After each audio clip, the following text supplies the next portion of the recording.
Hey guys, Mike here. So today, I'm here to talk to you about Seberg. In this review, I'll be going over a brief summary of the plot, my quick thoughts about the film, and whether or not you guys should go and see it. So I'm going to try and keep this review spoiler-free. However, if you don't know anything about the film, and you want to go completely blind, then let's just come back to this video once you've seen the film. So with that, let's get started, shall we? A woman has her secrets. So Seberg stars Kristen Stewart as Jean Seberg. You may remember her best from the Twilight franchise. So Seberg is set in the late 60s and we follow actress Jean Seberg. We see how she donates and then gets involved in the Black Panther movement. And from there we see how she gets involved in scandal after scandal and how the government was constantly monitoring her. And all this bad publicity and the fear of being watched makes her really paranoid, and then she just pretty much doesn't know who she can trust. And so we have Seberg. So going into this one, I wasn't exactly expecting much, Kristen Stewart, I've heard in the recent years, has become, somewhat of an indie darling. And also, I didn't really know what this was about, so I was kind of looking forward to seeing what this movie was about. And I have to say that I did enjoy this movie a little bit more than I thought I would.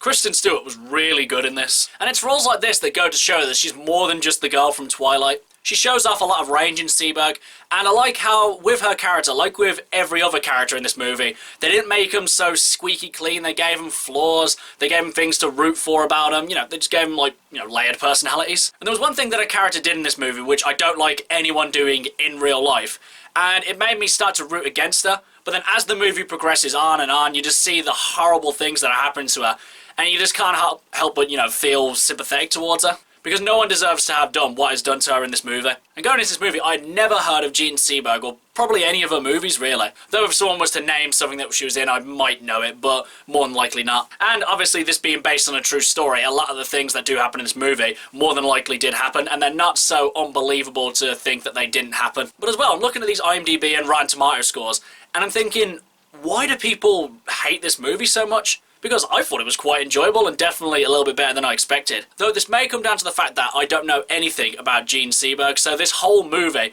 could be completely false and not how she was like in real life, or any of these things that did happen could, have not happened to her. But, in terms of the actual movie itself, I thought it was fine. Overall, guys, there's not really much I can really say about this movie without spoiling it. Kristen Stewart's pretty good in this. Most everyone else is really good as well. The story's somewhat interesting.